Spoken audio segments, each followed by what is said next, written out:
Oh yeah. That music kills me, dude. I don't know. It's like new age hymnology I or something like that. yeah, I need to figure out a way to change it. But Is that what comes like standard with the this whole yeah, with the package? countdown, I think I need what would be your like ramp up music, Ryan? So like so this is kind of like live theologizing with graphs. But if this was like the nerd WWE, right, where it's like performance art meets scripted intellectual acrobatics, but we're not wearing spandex. But like if you had an entrance theme, Okay, like we're so just getting you pumped, where you're like, you just wait till I show you these graphs. It's gonna get real. look at these line graphs. So the thing is, I listen to music probably 10 hours a day, but it's almost all like lo-fi beats, like electronica, because I don't need words, because words throw me off when I'm like thinking about writing. I can't listen to words. So Uh-huh. I'm really into this group called Odessa, and they have a song called Loyal that is my absolute favorite right now. It's got like a lot of drums and it's got a big build to it. So there you go. Odessa Loyal. That's my winner. Like this. Oh yeah, like this is like like Chilled Cow on YouTube is like what I go to a lot. It's just yes. You just type chilled cow on YouTube. It's one of the most popular live streams on YouTube. It's just down tempo chill music like this.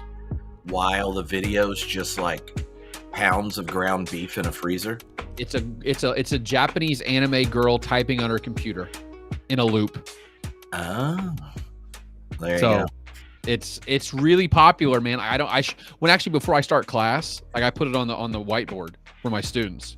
Oh, And really? I actually have it on when they're taking exams too, because they told me they like a little bit of background noise that's not like too intrusive, and it's perfect for that. So I turn it pretty low, but it's on, so it's real quiet. You can hear it.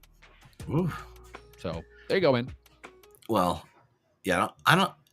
That really wouldn't get me pumped to go in the ring, though. Well, not that. Like it's got to be like there's some like hype hip, like hype. That's the down tempo stuff. Odessa is not down tempo; they're just electronica. So Well, this is just called epic. seems epic. Yeah. So like now it's like in this edition of Religion and Graphs with Ryan Burge. I always wanted to do a speaking event where they did like an opening song. I get to walk out on stage to like a Yeah. sound. You know what I mean? Or That'd we be can do it awesome. on a live stream. Except this is victory to victory. What a great title, Trip. You are a creative genius. Charts on the future of Christian education and ministerial formation. Thriving. That's what's going on. Well, thank you, all of you that are joining live. Those of you listening later. This is a rather fun occasion in which Ryan and I talk about his graphs, because he makes graphs professionally. And like any humanities PhD that has free time, you have thoughts about other people's work that normally you just get to share on the internet, like on Twitter. But I just lure Ryan in with friendship and then make my comments about his work publicly while we talk. Trip, you're my favorite, but I don't do podcast many anymore, buddy. You're one of the very few. I want you to know that. I turn down requests left and right because I wanted to save up for Trip Fuller. That's what I'm talking about. Well, Good. I want you to save up, and so your in person love too, so you can come hang out at beer camp. That's We got to talk about that later because I can't. I don't know, man. I travel too much the way it is, and I can't miss that much class because I feel like my students are like, "What am I paying for? This dummy's gone all the time." well. Have you considered a field trip? Let's all go to theology. My presidency class. Let's all go to Denver. Denver is in Denver. Yeah.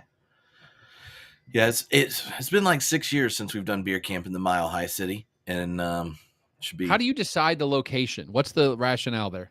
Well, now you as someone that looks at the religious data on a regular basis, think of this Venn diagram we need. Mm-hmm. One, like, what's the Venn diagram of churches that let you day drink in them?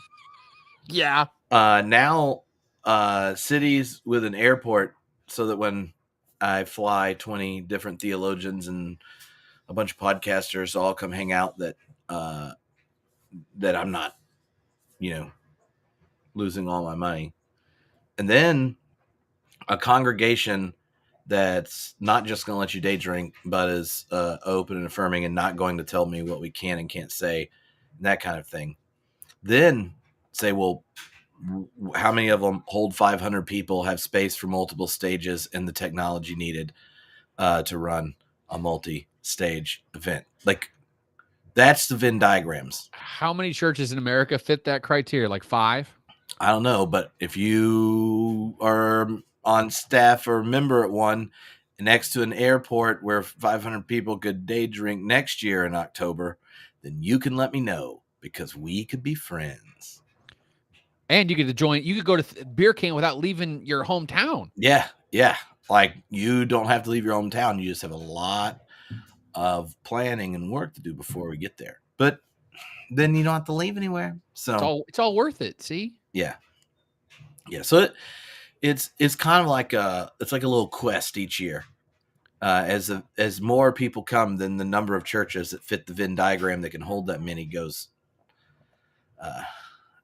down. Because where was that last year? Springfield, Missouri. And there's not a big airport there. No, that's why one of the reasons we wanted a bigger airport, because when you sell an event out with 450 people and you only make $54 because you bought a lot of plane tickets, it really makes you think, man, I should have done it somewhere there's cheaper airport. Trip, I like how you're learning as you go. I can appreciate that. Okay, buddy. Like, it's just you're building the plane as it took off. That's what you did. Yeah. That's good. Yeah, that's how I go. Like, nowhere in seminary or a PhD program did anyone explain like spreadsheets and budgets and planning. I'm just like, we're gonna do it. Come on. You know what Noah explained to me? You should open a Substack, dummy, because there's a lot of people who want to read your stuff and will pay for it. And you've been publishing behind paywalls anyway for years, and you don't get paid anything for that. For your peer-reviewed article? Yeah, because those make me... Oh, I'll tell you a funny story. So I got an email that said my journal article's trending. I was like, oh, crap, that's cool, right? So I go click through, go to the old website. The Review of Religion Research is what this journal was, and it had a little metrics tab. Click the metrics tab. Shows me how many lifetime views this piece has gotten. You want to guess, Trip? We'll get 373. 44. Oh, trending. Trending. And I was like, wow, my Substack does a little bit better than that. So, like, it's like that was like a moment where then crystallized in my head, like, why did I write this stuff for so long that like no one read any of it? So, but they footnoted it. Yeah, thank you. Yeah. Look, see, Evans, he always pops up when we're hanging out, and he likes to use the comments, and he's suggesting Orlando. I love Florida, and October is a great time to go to Florida. I'm actually doing a speaking gig in Orlando in October, I think. Well, then you, Evan, you should go to graphsaboutreligion.com so you can figure out where he's going to be. I don't post that though, because one of it's not like a public thing. I don't know. I got to be weird about that kind of stuff now. Yeah, you don't want people following you. Hey, Tim. I just feel like it's bragging though, man. Like, look at all the places I'm going and stuff. It's like, Tim, you should meet Ryan. Hi, Tim. Meet Tim. Tim runs the New Evangelicals account. Oh, yeah. And stuff on Instagram and things. Also a lot of fun hang. Anyway, I'm going to throw up some graphs. Let's do it, man. What's the framing device we need to go in here? You do the data and the collections and the things. Mm-hmm. I got a side of hot takes. Don't know what they're going to be yet, but I lean into the spirit.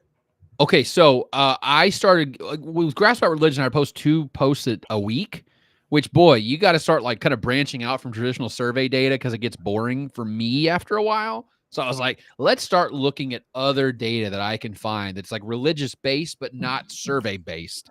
And so there's this really cool organization called ATS. I think it's like the Association of Theological Schools. Yes, the accrediting agency that if you are at all the mainline denominations and most of the consolidated evangelical groups. Mhm. The schools have accreditation, and that's called ATS. Yep. And they publish this really great report every year about like what's going on in the seminaries that are part of ATS. Now, they put it in a stupid format. They put it in a PDF, which is dumb. But so like I had to like extract that data, put it in a table, and then analyze it. And I think it gives you some cool insights, like what's going on with seminary education in America. Because I don't think a Mhm. lot of, if you're not a seminarian or were a seminarian at one point, I think that whole world is very like opaque to you. You know, like sitting in the pew every Sunday, you don't think about the nuts and bolts of how these people get educated. And so once you pull back the curtain a little bit, you're like, wait a minute, there's some stuff going on here that I think really tells a bigger story about what's going on in American Christianity, kind of writ large. And I think it's a cool way to like get to the same point from a different angle. So we're going to see some graphs about seminary stuff, about being a pastor stuff, just how hard this job is. Because I'm a pastor. Trip's not a pastor. I am. Take that, Trip. And Oh, it's a crappy job sometimes, dude. look, I I I was full time minister for 15 years. Now I get to guest preach, which I did back to back. So like I'm on a roll right now. Uh, Ooh, that's yeah, exciting, buddy. yeah, and I didn't like wuss out and pull one out of the chamber. I did straight like let me just do it unique for this congregation. Was it electionary? Yeah, well, one of them was, and one of them was the theme they were doing. So I'm just saying, I was a full service guest preacher. Wasn't the same sermon both times, right? No, different. Dude, I'm Yeah. so proud of you, Trip. Come on. Well, honestly, when it only took about 6 months of not working at a church that friends and family realized it didn't take much to get a fire going, if you know what I mean. Uh, it was like somebody's not working at a church. He's ready to preach. I end up on other people's podcasts talking Yep. theoretically about philosophy and stuff. And the next thing they ask one tangential, slightly more personal question, and then it's sermon. But So funny you mentioned that, by the way, because my church is going to close probably this summer. And people, the question, as soon as I say that to most people, you know what the next question they ask is? So what are you going to do after it closes? And I'm like, I am not going to preach for a long time. I've preached basically every Sunday for 17 and a half years straight now. And I don't know what it's like to go to church, you know, like go to church and it's not have to kind of cool. participate. I need to feel that for a while and see if that fire that you were talking about comes back or not. Because right now I don't know. So, you know, that's where I'm at personally to make it about me because it's all about me. Well, I just want to celebrate your authenticity, Ryan. Thank you. But what are we looking at on this chart right here? We are looking at the 25 largest seminaries in the United States by FTE. Trip, do you know what FTE stands for? Fun to explore. That sounds like the start of a sex education textbook, but okay. No, it's the divine mysteries, right? Seminaries. It is full-time equivalent. That's what that means. Okay. So like 2 half-time students equals 1 FTE. Makes any sense. So it's a way to like standardize because some schools have a bunch of part-timers and then some schools have a bunch of full-timers. So it's like you can't do 1-to-1 there. It doesn't make sense. So this is FTE. Anybody want to guess what the largest seminary in the United States is? It's a very big one. It's at the top. I'm Yes. gonna guess it's disturbing. Yeah, it's Liberty University. Yeah. Yeah, I know. Oh. You're shocked by that. And by the way, it's almost twice as large as the number 2 seminary in America. And Well, that's great, huh? yeah. It's just amazing how many of these are, historically Baptist. We're just as a denomination bringing the heat, Well, we're going to talk about that because I think there's a reason for that, FYI. But if you look like, so I color coded it by like the orange is evangelical denominations and the blue is mainline. And I mean, I did it on purpose because you like look at this graph and go, wait a minute. There's one blue on there, Yeah. and that is Duke, obviously affiliated with United Methodist Church. And every other school there is it's some of these schools, it's like, you could like quibble about what it is, but they're definitely to the more evangelical side of Protestant Christianity. Yeah, and even of the evangelical ones, when I looked at it, only one of them has a LGBTQ student group or ally group. So, Which so one? Fuller. Okay, yeah. Fuller. Mm-hmm. So even if you now I know I know faculty on 2 of them that, are strategically ambiguous to their donors and assessors. Mm-hmm. And one who, like lets it be known in the right ways, but not like, Yeah. Not big ways, small ways. yeah. But I don't know people at every school. So, Yeah. But I mean, look at the top 5 though, right? Liberty, Southern Baptist, Southern Baptist. Is Dallas Southern Baptist? I think it's just premillennial dispensationalist. Yeah. Type. And then Asbury. And I then think Baptist, Southern Baptist, Southern Baptist. Yeah, it's like the one Methodist school that, or Methodist related school that's like we're not like the others. Is Asbury, right? I'm going to give a talk there in April. Maybe You I'll can start a tell them that. revival. Maybe I'll start a revival trip. That's what I hope for, buddy. Praise be. Praise be. But I mean, if you Well, look at the that's what numbers, you're going to do. You're going to have a few months of extra sermons. Like you're just going to let it go. You'll have to get in multiple sermons in a row because your church will close. I got to get this out. It's in my I've reached them down to 0. Now y'all are getting it. The file drawer's empty now, friends. You're done. God, there is no file drawer, by the way. For any preacher who preaches every Sunday, they know what I'm talking about. The file drawer has one file in it. It's what's Sunday's sermon. And honestly, that file doesn't get filled up till Thursday or Friday most weeks, if you're lucky. Sometimes it's Saturday night. Well, I don't know about you. My file drawer is in my heart right next to Jesus. Oh, God. Always ready to give testimony to the hope that's within me. Always be ready to tell the good. Isn't there like a verse in Paul writes one of his letters? I'll be ready to preach the good news. Yes. Yeah, that's what I was making allusions to. See, Trip, I picked this up, buddy. We're on the same wavelength here. Yeah. Anyway, there's just a ton of, there's very few students, and I think the next graph is like actually like breaking it out by mainline evangelical. Guys, there are no evangelical. Yeah, look at this. So if you add up all the Southern Baptist seminaries together, the seminarians, the number is 7,415. And this is 2022. So there's 7,400 Southern Baptist seminarians right now in America. Mm-hmm. If you add all the mainline together, it's 6,461. Man. Yeah, dude. Like, it's not like, and this, by the way, this is just Southern Baptist. This is not the other evangelical seminaries out there like Liberty, which we just talked about, which has like, and the ones that don't even feel the need to get accredited. Yeah, yes. Like there's a lot of schools that don't have accreditation, past the anointing of their local bishop. That's all the accreditation I need, Trip, is the Holy Spirit. Okay. Mm-hmm. That's what ordained me, not human beings, not institutions. God. Okay. This is just, this is depressing. This is just depressing.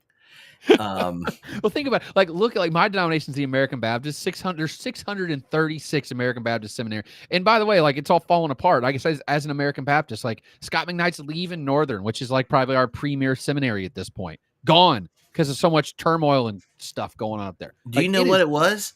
What? I don't know. On the internet, I couldn't figure out what the whole deal was. The president, I heard the former president was having some inappropriate conversations with people. That's what I heard. President of a Baptist seminary had inappropriate conversations. Mm-hmm. Wow. I don't know if it was abuse of power more or just or sexual stuff, or I don't know what it was. But the vibe you got was that the leadership team was not being accountable to the faculty and everyone else. Uh-huh. So sorry, Kyle. Kyle's feeling bummed out right now because he's not drinking for Lent, and this graph will drive any good mainliner to drink. But there's just not many coming up. I mean, think about this. There's 630 seminary. Yeah, they're not coming up, man. And the thing is, there's a shortage in a lot of these churches. So I'm ABC, right? I could go get a job in an ABC church right now, and I'm not ordained. I've took 6 classes of Bible in my life, and I could basically find a job because there's so few pastors moving into the system, and there's so many churches that need pastors. Mm-hmm. The problem is, though, many of them cannot afford a full-time pastor. They want you to be bivocational, part-time, something like that. And for most people, that doesn't work. So why would you go to seminary and spend all this money, all this time to be bivocational at a church somewhere? And the answer is a lot of people say that's stupid. I'll just go get called by a local church and just bypass the whole, seminary process. Oh no! So right now, our Lent class for Homebrewed, I want to know it's next to each other. I'm doing with Crossan, who used to be president of the Society of Biblical Literature, ran the Historical Jesus group, Yep. and it's on the Historical Jesus. And like one, there's like 3,500 and some people in it, which is, I guess it's like as big as the mainline seminaries. But the number of people that are in it because they're at small mainline congregations Mm-hmm. and have some like lay status but are preaching and are like, well, I don't have time for getting paid almost nothing to go get an ATS degree, and like this is really helpful, so I kind of like pick up on what happens in the in seminary. Wait a minute. Wait. We got to pause and reflect on this for a second. Trip, are you trying to tell me that you're some sort of like alternative seminary education for a growing number of potential mainline pastors? All that would make me want to drink like Kyle, but I did not give up alcohol for Lent. But I was just meaning like these graphs, like thinking about it makes me realize where these emails are coming from. Uh-huh. Because in my head, I'm like, well, here's this. I know this sounds bad, Ryan, but one of the things Tripp personally loves about liberal Protestantism in America, and there are things I don't, but one of them is, oh, we love nerds. We love nerds. We You do. want we want someone to have spent more time on the sermon than we have time to spend on it. We want them to know more about it than we do. And we want to not understand 10 or 15% because they thought so much about it and think we're smart enough to get it. I love those sermons. When I get done and think I need to go read that text again, or what was this, the poet he used this quote from, or she told this social psych thing that connects to this energy that's going on in Acts, but then Paul does it different. And whoa, like I want to know, like that's what we dig. So then when someone is like, yeah, the last few months I've just been preaching at my Lutheran church as like a lay Mm-hmm. preacher. And I'm like, cool, where'd you go to school? Well, I just take your classes. And you're like, I oh God. Oh God. so I like it's actually made me think I should just do intro classes. Like I mean, I do them for my general interest. Like I want to learn something, right? Like I wanted to know all how you did all your graphs and book. Let's do a teach-in thing, and you do like 2 lectures, walk through it, and you got your graphs and stuff. And I'm like, oh, now if people bring it up to me because I have a pretty good memory of things I've done, I'm just like blah blah blah blah blah, and and so like Listen, I use the classes as chances to get yes. proficient in things, but now I'm sitting here going, if there's like all these people, and I understand it not being a good financial decision to enter with the cost of entry being high. Now I'm like, man, I should just do an intro to theology class, an intro to the Bible class, intro to church history class, because uh, I think it's awesome to have a like getting to know the whole tradition is a complete joy and excitement, and I just dig it. And I always thought of me being electives for people that already were into it, not your access to it. But anyway, enough Trip, I'm vocational saying discernment asides. you should try to go down this path, buddy, of like trying to figure out how you could like do continuing education credits through Homebrew or real credits. I know ATS has got rules about stuff like this, but a lot of seminaries are trying to find ways to do education in an alternative way. This is a real possibility. I mean, you got to figure out the grading part, obviously, which would not be fun. No. But I'm just saying, like, this might be a way forward to do religious education in a way that makes sense in the changing landscape where it doesn't cost Yeah. $30,000 a year, you know?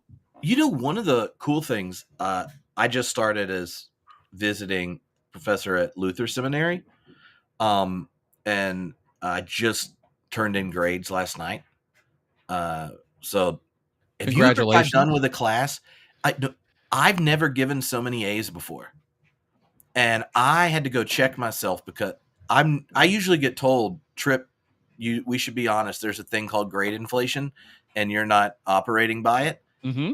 And I was worried I gave too many good grades. Mm-hmm. And these were amazing. In this class, only one person was younger than me. They're mostly, second career, gonna Okay. like call to ministry. You might have like teenagers or older. And I'm talking like there's just theology and culture stuff. They had to like read Tillich and Caputo and Mary Daly and Cone, and then like do cultural analysis and do these. These are spectacular papers. There's a couple of them that I like. With a few pages in, I was stopped grading and just enjoyed it.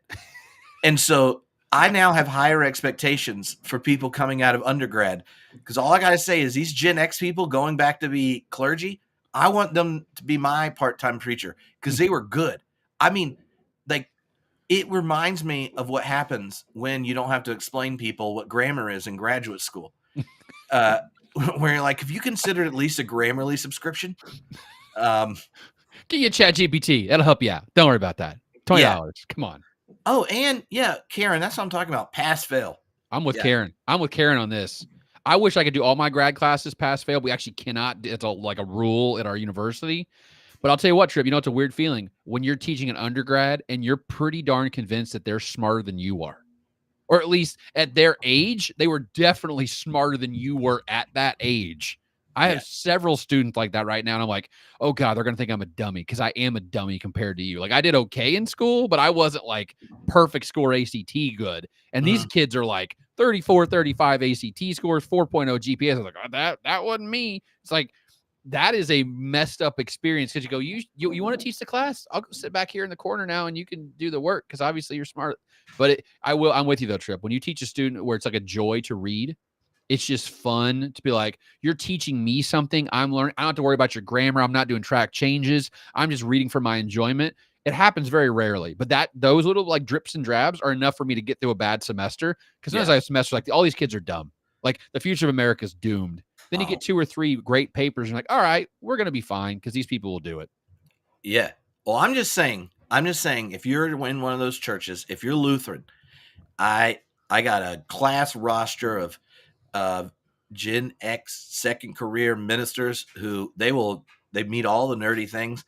I mean, we got some amazing papers. One of them did like, because you had to pick different cultural texts to do cultural exegesis and theology of culture stuff. One of them did the show Once Upon a Time. We did music and Tolkien, Thor's relationship to anxiety and finitude through the MCU, The Color Purple, the 2 movies and the book using a womanist lens, Deep Space Nine and the cycle of victims and violators, the movie Up.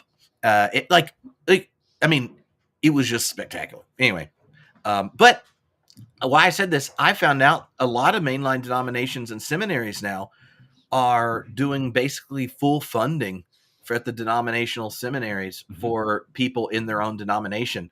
And mostly I just think, couldn't we have started that about 15 years ago? Because I wrote a $682 check for student loans. But when people think of financial aid and stuff, if you're in the denomination, there's high likelihood one of your seminaries will provide lots of funding and you go for intensive and the rest is online for the class. Like I did 3 full days and then the rest was online. And I know a number of different schools that have similar setups. So this is my a walk the aisle invitation. Are you considering a call to bivocational ministry where you're underpaid and but yet deeply moved to hand off the religious tradition that shaped and formed you so another generation can meet the God revealed in Christ? And you too may have more potential funding in your mainline denomination than you anticipated.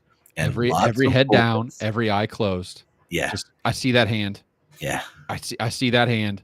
Oh, that's what I'm talking about. If you don't get that reference, guys, you did not grow up the right way. I'm just telling you right now. No, they're Episcopalian. The Episcopalians. Get out of here, you The Baptists and the Methodists, the disciples. They know what I'm talking about right now. Yeah. Anyway. So this is about money. Speaking of money, Trip, guess what the most expensive seminaries are in America? It's the United Methodist. Okay, so here's the thing. We just talked about this, and I think this is a really relevant thing, but I cannot get data on this because it doesn't exist. The discount rate is huge in seminary. So the discount rate is what you actually pay. This is sticker price. Okay, like the top number at the top of the sheet, and then they do all the deductions for everything. You got the scholarship and yada yada, all that kind of stuff. So I got a lot of pushback from people who worked at seminaries going, that's inaccurate information. I go, well, give me accurate information and I'll publish. They go, it doesn't exist. Okay, so what do you want me to do? $22,700. United Methodists. Roman Catholics are second, by the way, 21,300. And then you go down the What list. happens with the Roman Catholics if you have a vow of poverty? Yeah. Is that just like Rome's fitting the bill? Yes, basically. Yes. I posted that and I go, would someone fill me in on what happens? And a couple priests did email me and say, yeah, I didn't have any student loan debt, but I also, I had to take a vow of poverty. I never really going to have a high income. It's sort of like a trade-off thing. You give us your life and we give you free education and all that Poverty stuff. and chastity for learning Greek. Well, Tripp, would you take those vows to get rid of your $682 student loan payment? Oh, no. Well, here's a question. Will they also take care of potential student loan payments for my children and grandchildren? Because I don't think so, Tripp. Yeah. So, right. But like, look at the bottom though. Like Southern Baptists, right? Remember we showed you like how many Southern Baptists are in seminary right now, like over 7,000. They are one of the cheapest seminaries as a denomination in America. The average tuition is $8,223. So I think one thing the SBC has done well is they've really subsidized their seminaries from the cooperative program. So that's money that the local SBC church gives. It goes through the state associations and goes up to the national. And then they give that money, they dole it out, like they have like a whole budget and stuff. They give a lot of money to Southern Baptist seminaries. And that helps drive down the price of tuition. But they also do obviously endowments and all that other kind of local church nonsense. So I don't get why they're so good at it and the mainline is so bad at it. Because a lot of these mainline denominations have a ton of money. We talked about this before. Why would you not plow almost like a huge chunk of it? You would say to anyone who wants to serve my denomination for 5 years, your student loans will be forgiven after 5 years. Like, why not do that? Well, what if you're really worried about the organ endowment? I've been to a number of churches recently where the organ has its own endowment. Also, I think one of the big fears is, and I've only heard it said a few times, but then when it did, the looks made me go, "Oh, that might be a thing." Is the fear on retirement funding with the decreasing churches and then giving back to the denominations for funding retirement plans? How many more full-time clergy that get into retirement plans, healthcare plans, and stuff are you going to do? The number of denominations who, once Obamacare came in and your state got the Medicaid expansion, moved clergy off of their, the nationally leveraged plan into the state subsidized ones is pretty significant. So there are all these pressures for the leadership of older generation and their expectations that deter from, you might want to say, like strategic foresight and for the future viability of the church. It's like, well, we don't want to change our aesthetics. We don't want to change education. We don't want to change funding. We don't want to do this. Also, we can't mess with the organ endowment. So we're just going to make sure our students graduate with more debt, lower starting pay, and less opportunities. What a great combination, Tripp. Why would we not want to do that, buddy? I mean, come on. Yeah, what a thriving situation. Yeah, Kyle's right though. The sticker price is because a lot of students will just like casually look it up one day and go, nope, I ain't doing $23,000 a year. That's stupid. Yeah, and what's funny is, like, I mean, Homebrewed has done advertisements, all sorts of things for different seminaries and div schools, and there are ones that I know just from talking about it. They're like, yeah, well, no one that gets in pays more than half of the tuition. And if you're in our denomination, you won't pay more than 5%. And if you're from these regions or whatever, there's all this other stuff on. It's like, I'm like, why would you not lead with this? Because the banner image should be the average students like they actually pay out of pocket is X amount of dollars last year. Yeah. Put that out there. If it's $1,000, say the average student pays $1,000 in tuition every year. Don't forget the sticker price. Just that's nonsense. Don't even look at that. Look at what actual student loan debt is, and people are going to go, okay, I can hack that. Like that's the problem is a lot of people will casually look for careers and immediately find a reason to not go down that road. And sticker price is a great reason to go, I'm turning the car around and going the other direction. So, by the way, speaking of the endowment thing, the retirement thing, there's several mainline denominations. I've looked at data on this last couple of weeks. They have more retired pastors than they have active pastors now. Are you serious? Oh, yeah. PCUSA is one I know for a fact. I looked it up. And I think the Episcopalians are in the same boat. Like 52% of their clergy now are retired. I don't know how that works. Like you can't as a society, if Social Security worked that way, we'd be screwed. The money'd run out. So that's a problem for a long time going, right? Because those guys are going to live a long time. Typically ministers have a longer lifespan than maybe they should force them on the Medicaid Advantage to really. By the way, ABC USA at one point did have a healthcare plan before Obamacare came in. You had to get $50 to the retirement account, then you could have access to pay premiums into the national plan. And then when Obamacare came around, you know what they did? Got rid of all that stuff. So for everyone or just new people? No, everyone. They stopped that plan. Now you had to go on the marketplace like everyone else and buy your insurance individually. So yeah. I was on the UCC one for years, and it was wonderful. And I mean, even when I moved from the congregation to working for the denomination, and you could, pick your opt out or whatever, I just kept paying because it was excellent healthcare. The national office worked with you on different things. Like it was wonderful. And now when we moved back, oddly enough, the socialist healthcare in the place that hates freedom and liberty in Scotland was quite wonderful. Even during a pandemic, it worked better than the gold or whatever, like premium diamond whatnot of Obamacare, where the only way you can get your kids. I'm like, how am I paying $1,500 a month for the nicest version, and I have to drive 40 minutes to get to a pediatrician? Like this anyway. But yeah, I mean, it is the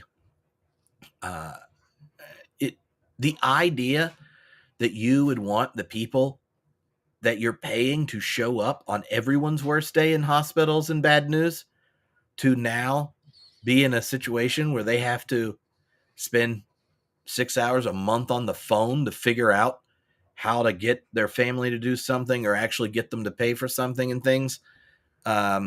It's really ridiculous. And here's an adjacent topic to that is people who go teach at Christian colleges, even good ones like Wheaton and Calvin, the moneyed ones are the ones, those professors make peanuts compared to what they would make at another school. Even a private non-Christian school or a public. Like I went back to Greenville and talked to several of my professors. My first year tenure track salary EIU was almost exactly the same. They were making 25 years in at their university. Like it is, I mean, you're talking full professors have been there for 25 years making $70,000 a year with PhDs in publications. Like that is not acceptable. And I don't know how those schools are going to survive in 20 years because there's fewer and fewer religious faculty, graduating from their graduate school, going into the job market, and the pay gap's getting bigger and bigger and bigger. Like I get the whole thing, like you're ministering, right? And that's part of it. But good gracious, if I can't pay the bills, what is? I mean, I heard a story. This guy got offered a philosophy job, full-time philosophy job at a Christian college. I'm not going to tell you where, but it's in the Midwest. This is 2011. His opening salary offer was $36,000. He negotiated up to 41, and this is in 2011 or 2012. $41,000, full-time faculty with a PhD teaching philosophy at a 4-year institution, making $41,000 a year. Like that ain't going to work. No. Nope. So nope. Yeah, I have a couple friends that I went to school with that are, entry stage at schools, and public school teachers in their neighborhood make more than they do as tenure track faculty at Christian schools. I wrote a post about this. We're going to like clergy pay. Teachers used to do, like teachers used to do really good. And the thing is, like, the benefits we got to talk about too. Like, it's a whole package of things with being a pastor too. It's hard to calculate how much pastors make. We'll get there at the end, but it's a fun conversation. What do we got? All right. Yeah. Okay, this is a good one. So what I did was I took the change in the number of seminary students between 2002 and 2021. So like a 20-year period of time. That's what the blue bars are. And then the red bars are the change in members in those denominations. So what I was trying to figure out was, are some denominations, overproducing seminary graduates compared to their population, right? So there are too many clergy, not enough people, or there's another situation where you got too many people, not enough clergy. Okay. And what you see is there's some denominate, like for instance, the Disciples of Christ lost 63% of their members, but their seminarians are down 53%. So that's pretty good, right? They're tracking together. They're not keeping producing Disciples of Christ pastors. Presbyterian Church USA is doing well on that. Both are going down. United Methodists are both going down. UCC Trip, your people, members drop 40%, seminarians drop 42%. So they're tracking together. That's kind of what you want. But then you see weird ones, okay? So for instance, the Episcopalians have lost a third of their members, but half their seminarians, which I think is really weird. Like, why would it drop that much? But look at two things. The two evangelical groups on here, Southern Baptists are in the bottom left. Their membership has dropped 16% over the last 20 years, while their seminarians have increased 14% during that same time period. So members going down, seminarians going up. The Assemblies is the only one on this list where the members are growing faster than the seminarians. Their membership grew 21%, and their seminarians only grew 10%. So they're actually not producing enough pastors to match the growth, at the pew level. Wow. So the one of the things about the Southern Baptist one, I have a friend. I don't know if it's been published yet, but so I'll just like allude to it.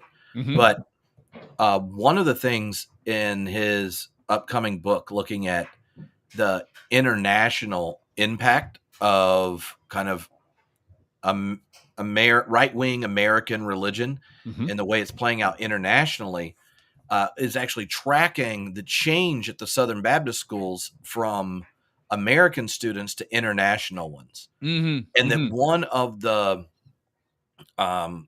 of the stated things that gets occasionally mentioned at, like International Mission Board and these kinds of things with piety things behind it, but where the funding is coming from is a lot of right-wing political funding that involves getting future seminarians from other parts of the world to come to America to get both networked into Southern Baptist life, educated into it, where they have like social network, the education, and then go back with funding to create a more global network of an expression of the faith that is, with all the things that come along with being Southern Baptist. Like theoretically, you're the denomination that wants the free exercise of religion, and then that happens. You like all, you like love the Bible except for the parts of Jesus that are complicated for you. Like the normal things that in Baptist life have generated the conflict for those of us that grew up there to go like, I don't know if this is my tribe. Like for me, it was watching how everyone around me responded after 9/11 and became like champions for militarism, saying Islamophobic stuff and all that kind of thing. I'm like, yeah, but remember when Jesus said, love your enemies and pray for those that persecute you? And they're like, not my Jesus. And I was like, well, just the one in the Bible, right? Like those kind of things. You have all this going on, which involves I think where you see a lot of the decline culturally.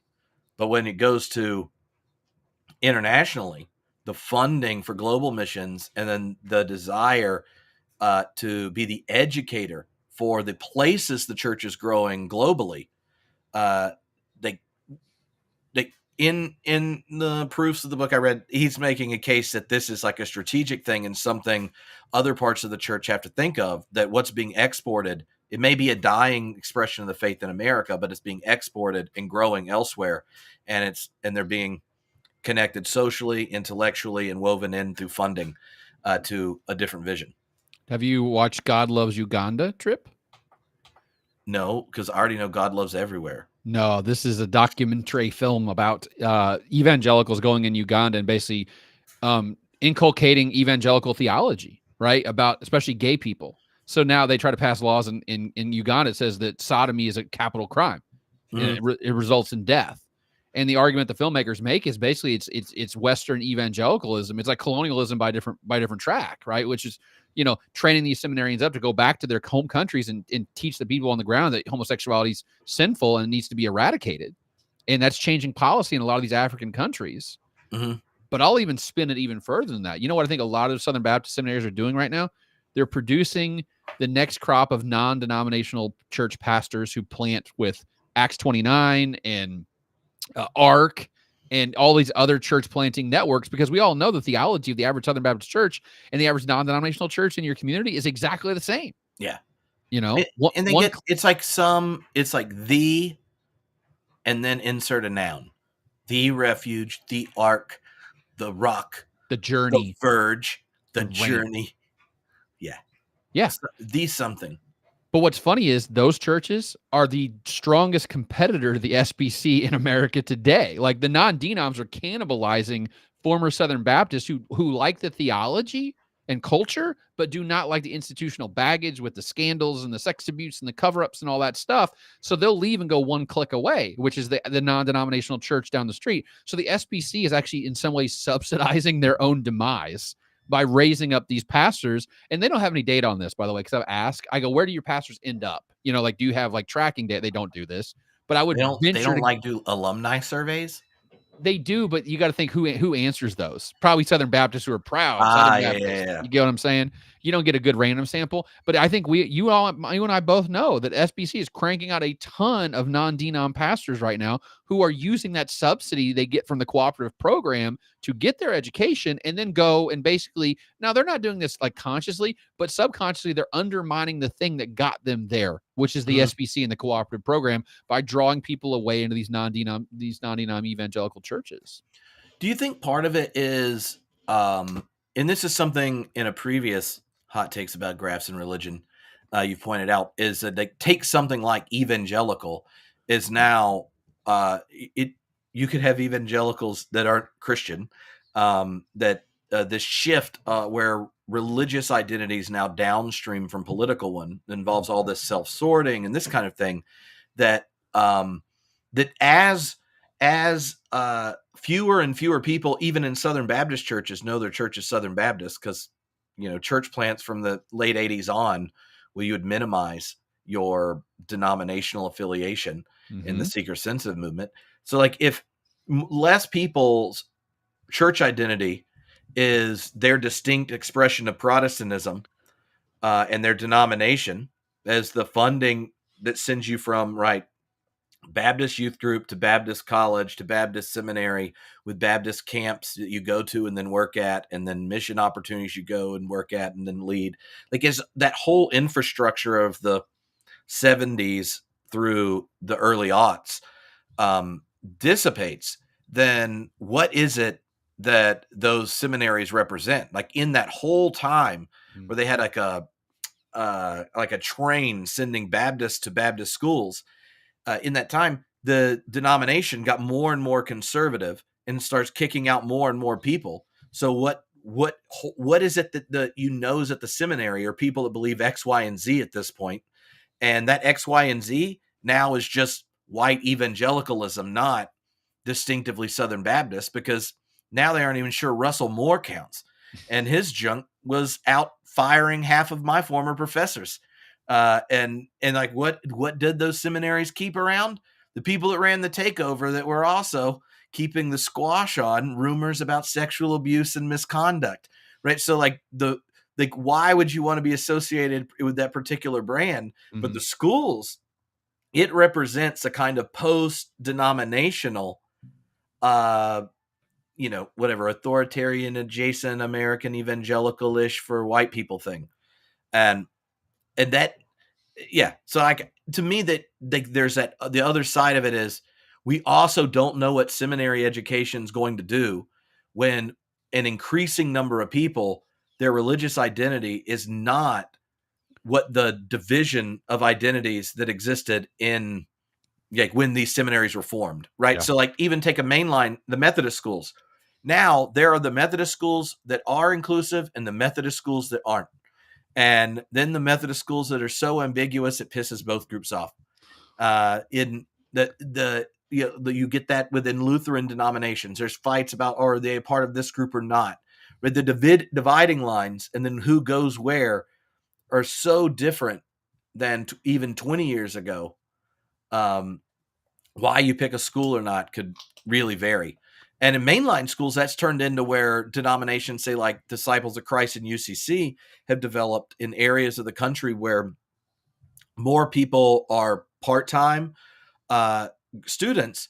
Like at Claremont, which is a Methodist school where I was for my PhD, there's a group called the Disciples Seminary Foundation, which provides the denomination-specific elements in education for Disciples of Christ and UCC, does the networking and stuff for students, arranges the kind of internships and stuff, and distributes the financial aid that's denomination specific so that part-time students and local clergy and things can have access to a seminary. But why did they pick why do the ones that go to the Disciple Seminary Foundation and go to Claremont pick there versus the ones that go to Disciple Seminary Foundation and go to Fuller? Do you think it's because of real important theological distinctions between the UCC and Disciples of Christ? You just got to ask, was there Disciples or UCC church for, silent, or against on Prop 8? Which was the same-sex same-sex marriage proposition Yeah. in California. And that's where you know which one they went to. So anyway. It's a good point, though. You got so much less signaling now. You know what I mean? Like, with the collapse of denominations, you don't know what you're getting. There's no brand. It's like all the cereal boxes in the supermarket now have the same label on them, or no writing on them. So you're like, what are we getting if we go here? You know, what are we learning in this seminary that we wouldn't learn somewhere else? But I also think about this, kind of get philosophical for a second. You're seeing the collapse of the mainline tradition from a philosophical perspective too, because who's going to pass on that understanding of the Bible and theology? Because now, again, look at the data. Only 10 or 20% of seminarians are learning the great liberal Protestant tradition in America. And 80 or 90% are learning the evangelical understanding of theology in America. They're not getting the other side of it. And at some point, that's not going to generate new scholarship and new insights. And so the tradition sort of withers on the vine because there's not a lot of young, seminarians thinking about these things and writing about these things and building upon all this theology like there isn't on the right now. It's, Trip, I'm feeling bleak. You want to know the two things about that specifically that contradict each other that I don't know which the correct answer is, but I think it's one of the biggest problems around mainline Protestant education. Two elements. One, a lot of the growing mainline seminaries, like that actually have more students now than they did 5 years ago, are the ones that have made the theological education multi-religious, so that multiple religious traditions and more like secular spiritual type vocations can get accredited degrees for counseling, chaplaincy, new religious movements, clergy have a home, and this kind of thing. So like there's one place where there's this kind of growth. What you get in that, going for that audience, which should be served and should get accredited degrees because that is a growing part of our country's religious experience, says me to the guy running a large grant exploring the religious and spiritual lives of those that check none. Yes. But because liberal Protestants are the ones that pioneer it and do it, what gets removed in all those schools are year-long versions of Hebrew Bible, New Testament, Christian theology, and church history. They used to all be year-long schools. You had to learn biblical languages and this kind of thing. You now go into these and you have less required classes on scripture, history, and theology. They're just shorter. And if you're serving your clients and you want to be one of the mainline schools that survives, now your clients, 30% in the room, have no Christology whatsoever, and just like his social justice teachings, and a third of them are there and didn't realize this was a liberal Protestant school and are upset their teacher has to add a word between Jesus and Christ. And then like the actual liberal mainliners that are in there are like, I don't want to make my multi-religious friends awkward, so let's just talk about social justice and theology. Well, here's what happens.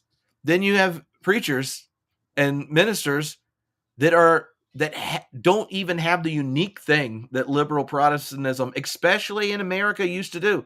Like we were the frontiers of the best educational places. University of Chicago is a Baptist school. It's also always been one of the best theology and religion departments. Yale, Harvard, all these things started to have the best educated clergy around. Those are the Princeton. These are mainline Protestantism. When the tradition is not handed on because you want to survive in a multi-religious context, to being distinctively Christian, thoroughly grounded in its history and tradition, and engaging in a critical fidelity so you can own it and pass it on in life-giving ways, then you end up with a problem that a tradition centered on like intellectual rigor, often to its deficit of its piety, isn't even doing that in a distinctively Christian way. So what is it you're training people to do? To be chaplains for social justice warriors, all of which those things I agree with. I'm just not sure it's theological. And yet you sit there with a school like the demands to do what we do best involved more education at a higher way, learning languages and all these things. Less students come. And to get new students, let's become more multi-religious and pluralistic. But here's what happens when you do it. When people don't already know their tradition, they get ordained and still don't know their tradition. Anyway, I have no idea what to do about it because I think we should have theological education in a multi-religious context and invite people that don't have traditional wisdom traditions they're at home in to be a part of the spiritual landscape of America and steward the sacred in different ways and be exploring that space for people that don't have a home in those spaces for good and dumb reasons. Like there's all sorts of stories that are connected to it. But also liberal Protestantism in America, part of it is something that takes the intellectual formation and wrestling with the tradition in a critical and honest way until good news comes out of it is hard to do if you don't know the tradition. And anyway, there's Tripp's venting. I don't know what to do about those two things. Trip, that was a rant, buddy. That was a good one. Preach on, But it's brother. hard. Like, and then you don't know what to do when you're teaching a class because I can do both. Like, I can be Tripp, the philosopher of religion that happens to be a Christian and think theology in like the radical theology sense, using culture and doing X, Y, and Z. And like, I have all my dead Christian friend books on behind me. And if you wanted me just to introduce it all with them, I have no problem doing it and Tripp enjoys it. But they're not the same thing.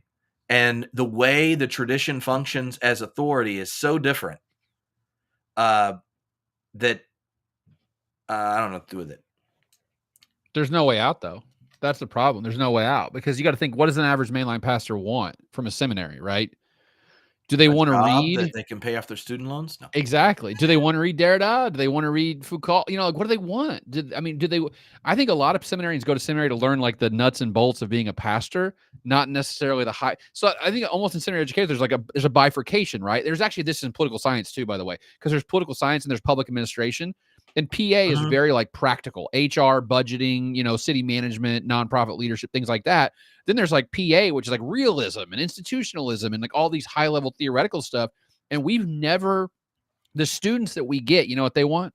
The PA stuff, because it goes right into a job that pays well with some stability. What do we want to teach? The political science stuff, because we like that high level theoretical discussion about things. I think the same thing is going on in seminaries, right? Where a lot of people coming to seminary just want the training, the on the job practical training to go get a job as a pastor. But there are some people who like, no, I want to read the high level. I want to read Augustine and Aquinas. I want to learn all this theology. And that's a shrinking number because the outcomes for that aren't materially better than the outcomes on the other side.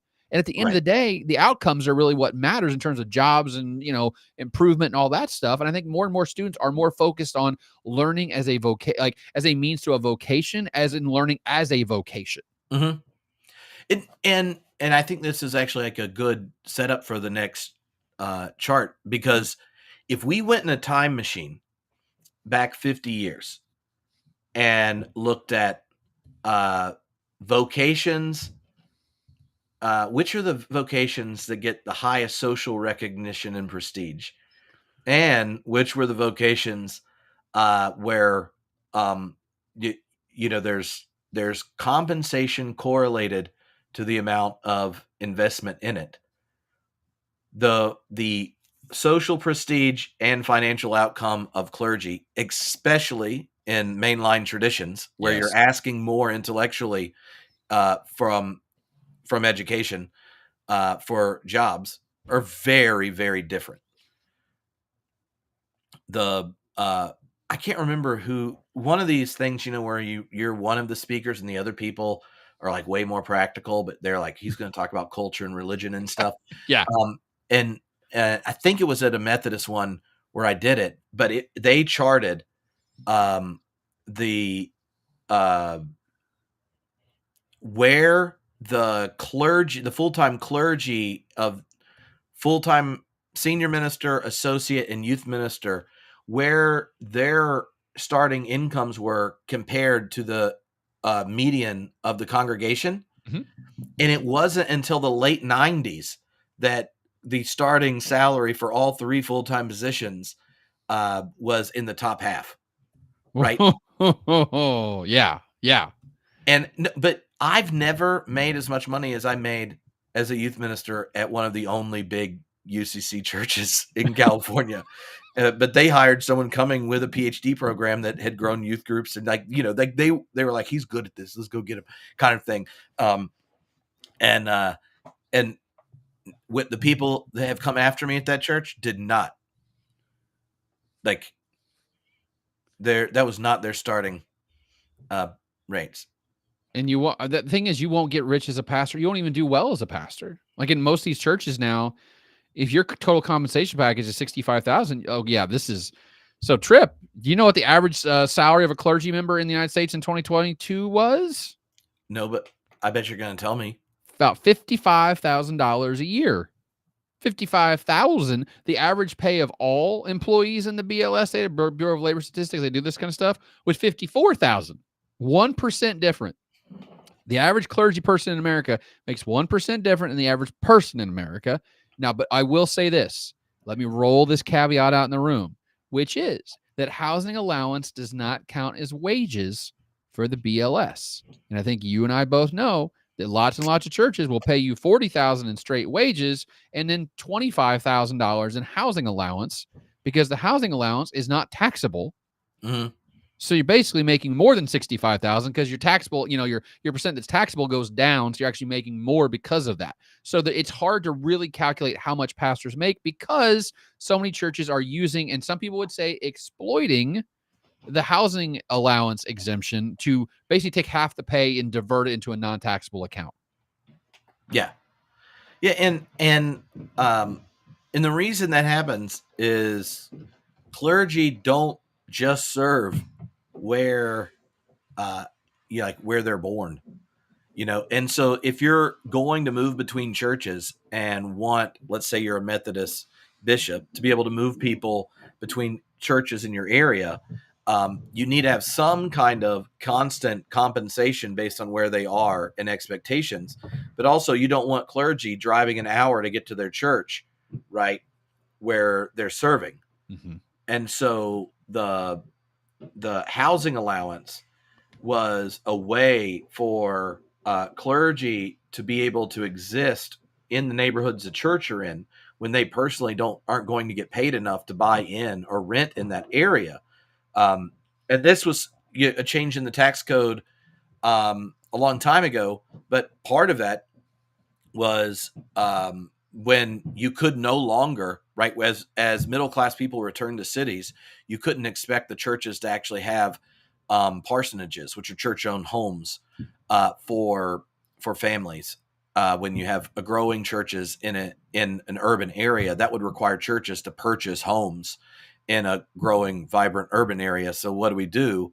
Let's enable us to subsidize our clergy to live where they serve without them now getting taxed and everything that's connected to your tax level being undermined. So it's a yeah. And let it Oh, be known that I'm a fan of moving away from the parsonage model. I think that unless you've got some sort of legacy situation in your church, your pastor should not live in a parsonage. They should live on a place that they buy, they purchase with their own money, and the housing allowance helps them do that. Because the problem with owning a parsonage is the pastor lives in the parsonage. So if you fire the pastor, not only does he lose his salary, he loses his home at the same time.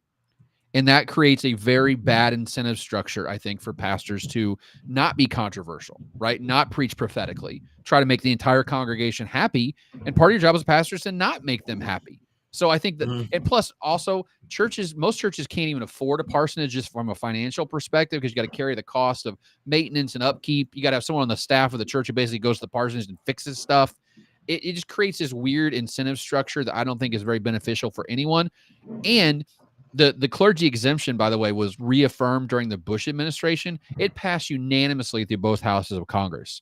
So there's no real, you hear like tax to churches and stuff. Like they're like looking at these exemptions, and like a lot of nuns look at these exemptions, NONES, and get mad. There's no chance this is going to be overturned at any point in the near future. This is the way that the model is going to work for a long, long time. I would think figuring out how to tax multi-billion-dollar endowments of supposedly nonprofits that underserve the need for high-quality public education would be a place to start if we were going to start taxing old institutions that manipulate our current tax structure for their own well-being. You mean Hashtag that Ivy Harvard League. is like a hedge fund that just does education on the side at this point? Because Yeah, that's and if exactly by what. education we mean continued class gentrification, then yes. Trip, we are. I think honestly, if I run for president, here's my platform. Okay, one is tax endowments of institutions over $1 billion, unless they meet some criteria where they give like all the money away to tuition remittance, which is cool, right? If your kids go for free, then you can do what the hell you want with your money. I don't care. Two, eliminate daylight savings time. Okay, so we don't switch time ever again because it's stupid. Every minister knows that just ruins 2 weeks of the church year. And if you got little kids, it's the worst weekend of your life, both ways. Yeah. Forwards and backwards. It sucks. And three, paid maternity leave for all mothers. I'll start small. 8 weeks paid maternity leave, full salary for any new mother or adopted mother to raise the kid. Those are my three platforms. They're all incredibly popular. If you look at the data, I would, here's what I'd do. I'd win the presidency. I'd get all three bills passed, and I would retire and hand it off to my vice president and go start building my presidential library to go out as the most popular president in American history. Ooh. Ryan, have you considered suggesting this to our current president, retiring and going out in style? What if, get this, presidential library, Biden's presidential library, lifetime of the library, soft serve for everyone that comes. He could go ahead and fundraise that. If he stopped texting me currently asking for money when I keep just replying, y'all canceled the primaries in North Carolina, so I'm not giving you money because I wanted a chance to vote for anyone else other than you before I felt obligated to vote for you on behalf of my queer friends and females' bodies. But like, honestly, I'm not giving you money. They don't respond to that. They just tell me, oh, there's another crisis. Do you want to give money? See, this is a better plan. Biden retires right now, and in Delaware library. Yeah. And here, he loves trains. When you go into the library, instead of waiting in line, it's just a train, right? You're walking through the train. On the wall, 45 different flavors of ice cream. And you can just, as you're in it, popping it up, soft serve. It's like fro-yo into the library, and boom shakalaka, he retires early. And I just feel like things could go better. This trip, I do like the idea that his presidential library has free ice cream, because those libraries are kind of sucky if you're a younger kid. They're not that exciting, you know. But if you got free ice cream, boy, that would attendance would go way up. And Biden, why is it old people love ice cream? I don't understand that. Every old people I've ever met, they love ice cream every day. I don't get it. Well, the longer you eat ice cream is like postponing that last stop on the food express called Jello.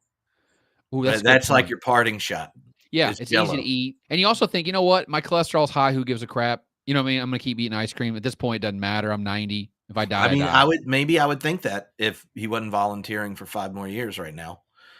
But How'd this turn into politics, Trip? Oh, yeah, because I was going to run for president. yeah, you said you were running for president. But a nonpartisan platform, dude, because all that stuff's nonpartisan, as far as I You, can tell. yeah, well, oh, and what about just like soft serve? You should tell everyone. You're like, I want to honor some old presidents. So what I want to do, and not thinking that Trump's going to go to his library, but what if it was had a McDonald's in the front? Because I he would like that. loves Big Macs. Mm-hmm. So you go in one side and you get a Big Mac, and then you go in the library and there's some books. You go out the other side through the train, Mm-hmm. you get your dessert on the way out, Mm-hmm. and in the middle, there's just a kind of a reintroduction of the genius of a democratic experiment where like it's kind of like a history lesson of here's what happens when not enough people realize what humans do without nonviolent democratic mediation and let their most prehistoric urges be antagonized through all sorts of different mediums, and that their neighbor is now inscripted in a demonic script, and it ultimately leads to the whole collection of all the strings of power being pulled by a military industrial complex that enjoys the undermining of democracy. So you give them a good old Mickey D's on the entry. Maybe you have an impossible version, right? We're all inclusive. Okay. And then on the way out, you got dairy and non-dairy froyo available. And if the kids, you know how they give those quizzes at libraries Yes.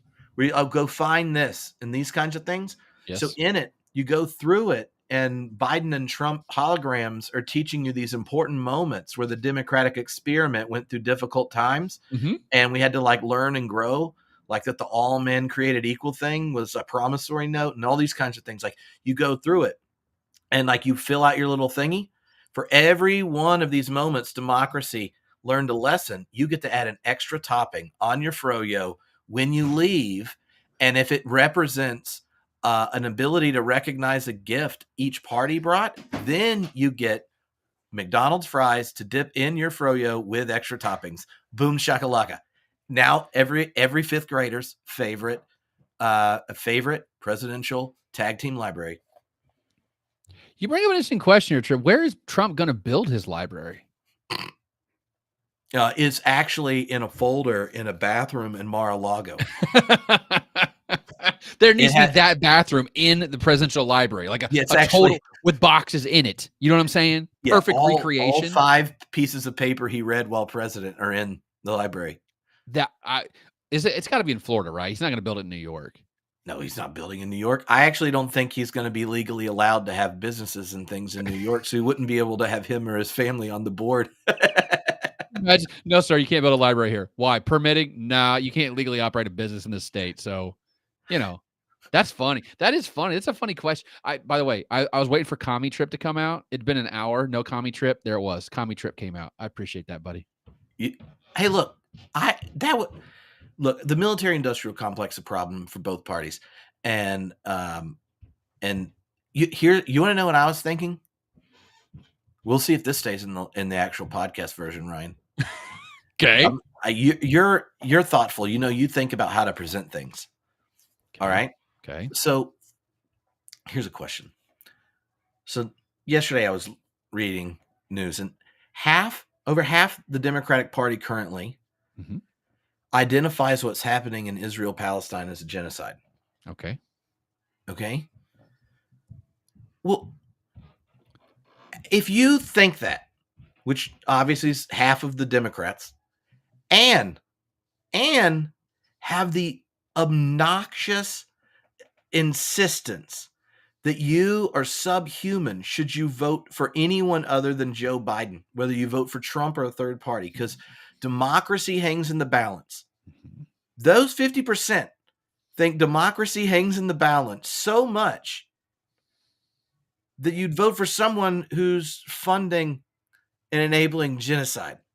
That is more of a morally complex rolling over than a lot of Republicans did when they voted for Donald Trump at first. They're like, look, it's all about the Supreme Court. Well, they did. They got the Supreme Court and they overturned Roe v. Wade. And I may not believe in their magical notion of souls and such, but at least they made compromises and got actual progress. And they did not vote for genocide. They were voting to end the genocide of abortion in their kind of magical notion of conception and life. But then half the Democratic Party is like, vote blue no matter who. And then also, but is it a genocide? Yeah. I can't imagine if it was reversed. Can you think of the obnoxious mainstream media if Donald Trump was president doing the exact same thing, what they would be telling their Republican neighbors who were like, yeah, but I mean, I couldn't vote for the other guy because they're just so horrible. So, but you're like, but it's genocide, right? Yeah. I mean, it's not ideal. I mean, he's going to talk them down after 20,000 more Palestinians die and some kids starve to death, but he's working on it. Look at him with the froyo right before he was on TV. He's got a first TikTok. He's connecting with the millennials. Like, I can't figure out the way of asking this question because to me, I don't understand the ability to be on a moral high horse and have just lectured your neighbors in a different political party for bracketing their deep, long-held public convictions about policy and character. And if you're the 50% that was just like, genocide, yeah, vote blue no matter who, obviously. What does that say about what's going on? I don't think a lot of voters, to put my political science hat on for a second, Roe is a different ballgame than Gaza. Because Gaza's over there and Roe is right here. That makes any sense? Like, I don't think the average American, even the average Democrat, Gaza is not top of mind for the vast, vast, vast majority of them. I think in some ways it's a media creation. Like, not that I'm not trying to say we should minimize what's happening over there. Don't mishear me on this point. You're doing the political science side. Yeah, exactly right. We can take the moral genocide thing and put that aside for a second. Okay. Voters don't care about foreign policy. They just don't. They never have, except for things like Vietnam, where if your own kids are coming back dead. Exactly. So, what happened in Afghanistan? Remember when Biden withdrew and all the political opponents oh, this is the end for old Joe Biden. Does anyone talk about Afghanistan anymore? When's the last time you heard someone talk about Afghanistan? Never. No one gives a crap. If people ask me any of the things I actually like about him, that's on my list, that he actually left Afghanistan. Even the Republicans will go, you know what? We should have gotten out of there. Well, yeah. But, we didn't like the way he did it, but we should have gotten out. It's stupid. So what I think is what I'm trying to say is the moral thing. Yes. Okay. We can have that conversation. It's a foreign policy thing. So automatically it's severely deranked in the psyche and the schema through which voters make decisions. Abortion is way higher because it's domestic, it's visceral, it's moral, it's been a long-standing conversation. The thing in the Middle East, I think most voters are tired of it. And even if they weren't, it just seems like something over there that's affecting someone else. And I know that's selfish. I know that's awful, but I'm just telling you how voters think about things. Mm-hmm. Not the way I wish they did, but the way they actually do. They're not motivated out of some moral precept, right, about human nature and human dignity. I'll give you an example. I wrote a post yesterday about IVF, right? Alabama banned IVF, which is going to be unbanned pretty soon. So anyway, if you look at people who say that abortion is always morally wrong and then ask them questions about IVF, only 30% of them say that IVF is morally wrong, at least sometimes. Mm-hmm. So if you believe life begins at conception, that's the argument you hear against IVF. Most Americans do not use that logic to oppose IVF. So we don't have this grand like moral framework in our heads about things. We're just slapdash, like throwing things together in our head, and whatever hits on the top of our head today is what we care about. And Gaza, for most people who are not, I hate to say it, not part of the bubble, the Beltway bubble, in the Acela corridor, and the people on the far left coast, people in the middle of America don't give a crap about what's going on in Gaza unless you're on a college campus. They just don't, left, right, or center.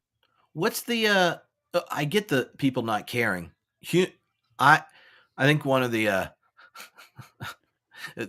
the ability for the American church to have no idea how the overwhelming majority of the members of the body of Christ are impacted by our foreign policy is quite brilliant, right? Mm-hmm. That we like to lecture the rest of the world on what it means to be a follower of Christ, that we do the Lord's Prayer every day, give us today our daily bread. And the hour probably just means Americans, because like you pray it every day, but don't think of the fact that there are Palestinian kids starving, or think of what I could go through a list of our foreign policies. But we like to run around and talk about the international moral order, and then we invented it just to break it, but then use it to like harass other people. I wish we cared about foreign policy a lot more, unless our own citizens died. But the sad thing about that is, when you think of large global trends, that just sets up for the point that we will get faster to a point where, say, like increased refugees through economic and environmental reasons generate violence. That the lack of resources and ability to feed people could generate things that trigger violence, especially if we're going to keep expanding NATO into places where ecological refugees move.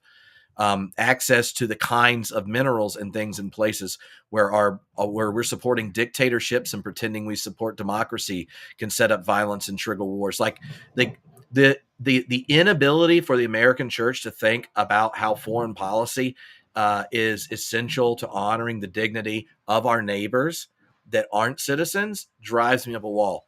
And that, like, I have no idea under what circumstances America would care, but I feel like foreign policy impacts more of the least of these than anything that happens domestically. And just like basic Jesus teachings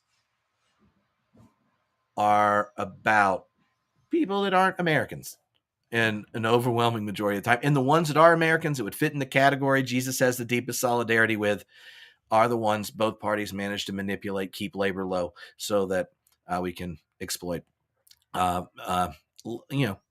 people for our dividends for our investors. There is your socialist moment for the day. I was waiting for a Trip. I was like, yeah, I know you needed it. I did. You didn't quote Marx yet. We're getting there though. No. I don't want to get. But if you were advising someone, mm-hmm. like, how would you communicate that if you just like there? You know how you gave examples of like consensus stuff mm-hmm. in the country. Mm-hmm. Are there consensus things for foreign policy that would be like good? You could be pitched to like selfish Americans, but would also, right? Jesus would be like, great idea. Kind of like when Bono talked Jesse Helms and George Bush into caring about AIDS. Mm-hmm. Right? So like the fact that he spends billions of dollars on his castles and stuff, he has to get like partial credit for being so cool that. Yeah. But do you think? Here's how you'd have to spin it. You'd have to spin it by saying, listen, if we okay, so immigration is like the number one issue facing Americans right now. Like whether whether it's manufactured or not, you can see it in the data. Like immigration is what everyone is caring about. They're seeing the videos of people walking around the border fence and jumping the walls and all that nonsense. And I think if you pitched it this way, you go, if you want to stop the flow of immigration, there's two ways to do it. One is to improve our actual physical defenses on the border. That's one of them. But the other way is to not make those people want to leave their country and come to our country by propping or helping their local economy get better, so there's no reason for them to try to come to America. I think they would buy that if you could really convince them that if we invested foreign direct investment in these countries, the end result would be very few of those people in those countries would want to come to this country. I think you'd get a lot more people on board if you could make that argument that would make sense to them. Because Mm-hmm. it's about them at the end of the day, right? Yeah. It's about them, not someone. I'll even get real personal here, Trip. I'm the grad coordinator of my political science program at EIU. We are being absolutely crushed right now with international applicants. Like EIU had 2,500 international applicants in 2017. We had 12,000 last year. And my program is we get 90% of our applications from Ghana and Nigeria. And what they're basically doing is wanting to come to America because they don't want to be in their country anymore because the conditions are so poor on the ground in every possible way. Mm-hmm. They really don't. I don't know how much many of them want the education. They want to get out of the situation they're in. So if we could find a way to make the Ghanaian and Nigerian economy better so we could get the students who actually want to come to America for an education, then go back to Ghana and Nigeria and then use that education to build up their country as opposed to staying in America for the rest of their lives, I think Mm-hmm. we should do whatever it takes to make that happen. Like, so it's a selfish reason for me Mm-hmm. because now we're seeing massive amounts of immigration fraud in the education system because these countries are in such dire straits that the people are looking for any way they possibly can to get out of the situation they're in, which is the most human impulse possible. But then I look around at our country and go, can we bear all these immigrants who want to come here? I don't know the answer to that question, but I know the average American thinks absolutely not. Yeah, So and bear there's different than, like, there's bearing it economically in its relationship to labor. There's bearing it culturally in the time it takes for assimilation without social alienation, and all, like the yep, bearing. There's all these different features. absolutely. And the thing is, like, I get, like, you hear stories like this city's now 10% immigrant, 15% immigrant, and it's changing the composition. Listen, do I welcome the stranger? Yes, that's what my faith teaches me to do. I want America to become more diverse, but you cannot tell me the average American goes, you go to the average American in small town America, go, we're going to increase your population by 10%, but it's going to be people from West Africa. What Mhm. are they going to say? They're going to have a full on come apart because of that, because it's going to change their culture and they don't want that to happen. So I think all of this is like, you've got to say at the end of the day, helping them there actually helps us here to keep the way of Yeah. life that you want. Not that that's a laudable goal, but guess what? That's what they want. So give the people what they want, and also prop up these countries that are Mhm. struggling economically and lift those people out of abject poverty a little bit. So you lose, things like people dying of malnutrition and treatable disease goes down. Mhm. That's how you pitch it.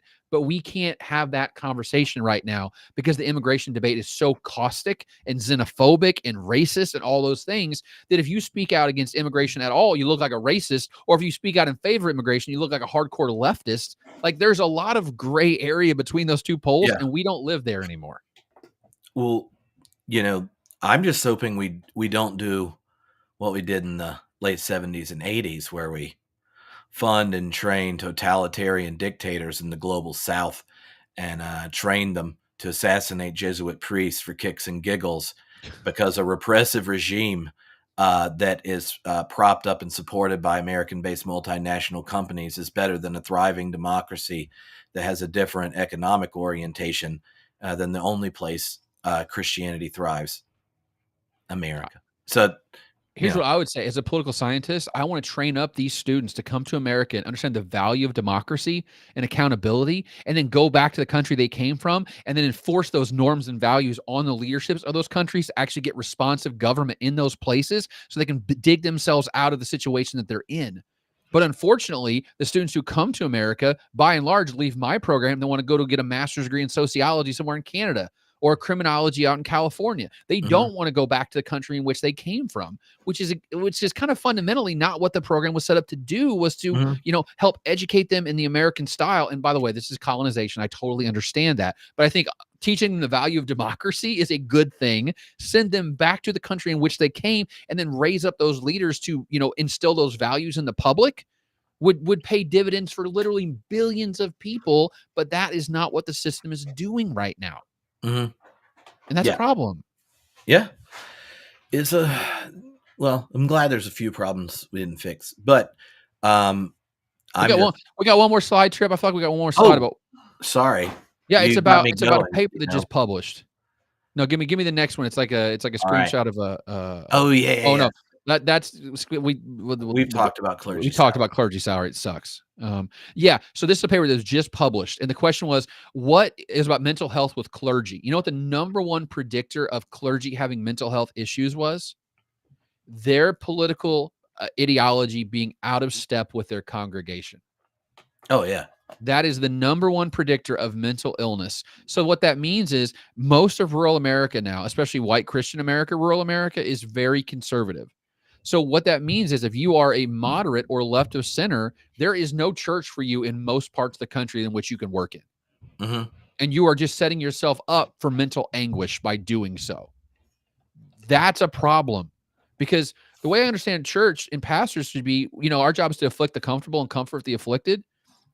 Part of that's like saying, like, listen, the message of Jesus is bigger than right wing or left wing, right? It's both wings. We got to speak prophetically truthful. And you know what those congregations are getting more and more? They're getting pastors who just reaffirm what they already believe, pat them on the head, tell them how good they are, because that congruence does not cause mental illness and mental distress like it would if you're out of step. And what that's Mm-hmm. creating is echo chambers in the local church on both sides, by the way. I think the main line is just as bad at this in some ways as evangelicals are. We just don't talk about it because they're smaller. But you don't, I mean, if your entire church voted for Joe Biden and you got someone up there with a rainbow stole that says Planned Parenthood on it, that ain't good. Okay. Like that's just as bad as you go into a MAGA church with a guy wearing a Trump hat in the pulpit. You need to be challenged in your political beliefs, both left, right, and center. And I don't think we're going to see that anymore because pastors, again, the job sucks. You get paid like crap. You get treated like crap. And if you got to go speak what God's telling you to speak in your congregation, you're going to get fired. So, Yeah. Well, depending on, depending on your, like your denomination, how that challenge plays out is different, right? yeah. Because one of the charts I remember you've put on graphthaboutreligion.com recently was even the political skewing of denominations, right? So some of the mainline denominations are pretty 50-50 when it goes to voting type things to than like the Episcopals or UCCs. You have a lot higher confidence that the politicals, when they say purple church, they mean socialist red and Democrat blue, versus Methodist purple, Mm. which is more Republican mixed with Democrats. But like the my experience talking with mainline denominations, both at when you're like guest speaking at a church or denominational gatherings, is they have this deep desire to, unless their identity of the church is like we're gun ho X. There's a whole bunch of them that love the idea of being a purple church, which really just leads them to be really muted and not talk about lots of issues. Mm-hmm. And Um, churches used to be great places for deliberation. There's actually a right. ton of literature in political science. It says like deliberation in church is probably one of the best places to deliberate issues and debate contention because you already agree on theological things, or you should, theoretically. So it's a safe space, to use a liberal word, a safer space to have these dialogues because you don't hate the other person. But we don't even see that anymore because purple, it's like you don't want to be in a divided church. Because imagine what happened during COVID if you're in a divided church. No matter what you do, if you come back, that's you can't come back. No. If you have one mass service and one not mass service, oh, that's not good enough. You got to be, like no matter what, you had to make a decision politically there. And that's why I think COVID actually ruined the pastorate for a lot of clergy because they were navigating the minefields of politics for decades. And then with COVID, it was like, no, you can't dodge this bullet, buddy. You got to make a decision. And no matter Yeah. what decision you make, someone's going to be pissed off with you because you made the wrong one. And I think Mhm. that for a lot of clergy, that was the breaking point because it could not be background anymore. Politics had to move to the foreground. And for them, they were like, I don't want to make this decision, but I have to. And now half the congregation's mad at them and Yeah. has residual anger with them. And like even now about those decisions. Do you? So one of the things that uh, about that is, well, one, I was in Scotland during that, and that was just not a thing. Like it didn't play out that way Yeah. because everyone, like the trust to the NHS, and everyone goes to the same neighborhood doctor, and the parish system is still in effect for the 15% that go, and that kind of thing. So I heard more about it from people in America, but a couple months ago, I was speaking, and at an event, and the diocese web person did a presentation, and this was info on how to build a church website, for potential visitors. And they showed the 3 most visited things across multiple church websites tracking it of new IP addresses.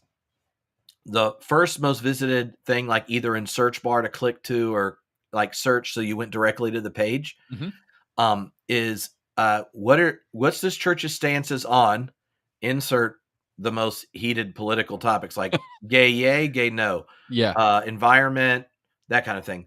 Second was clergy bios, like so you could see pictures wherever you see pictures of the clergy. Most popular click out or to their social media things, because like new members average new members tend to be within 10 years of the average age of the of microphone time Yeah. at a church. So like and then do they have the same life experience? Because there's not a lot of single adult ministers, but there are lots of single adults. These kinds of things. Third was children's curriculum or children's safety policies, right? And so like underneath this, she's given this presentation like these are what people are looking for. The clergy in the room are like, well, I can't tell people what we think about these issues. I think I could get in trouble if I said it. And then, but you know what? There wasn't any of the clergy in the room that were ambiguous because these were mainline clergy. They're open Mm-hmm. and affirming, environmental issues at the heart of their faith and justice stuff. They aren't down for the penal substitutionary atonement and violence things. Like you went through, and yet the overwhelming majority of them, unless they were one of the few churches that are aggressively political and progressive, they're like scared to death. And so like I don't know what to do. Right? Like, in one sense, we would say it's sad if we're self-sorting to the point you can't like confess your sins, receive the Eucharist with your neighbor that you disagree on, and then try to work it out together and trust that you have something in common in Christ that's bigger than your identity, politic position at the given moment or whatever. I mean, like hypothetically, whatever. But if if if there if our political identity is upstream of our religious one, and then mainline Protestants just avoid having any clarity so that the questions people are most asking don't get answered, then it's not surprising. Like I bet they would feel real similar coming and then discovering who you are as like the queer couple that's at the hip evangelical church for 9 months until they find out they can't do their wedding there. And they're like, Mm-hmm. well, you let us volunteer. We hosted a small group.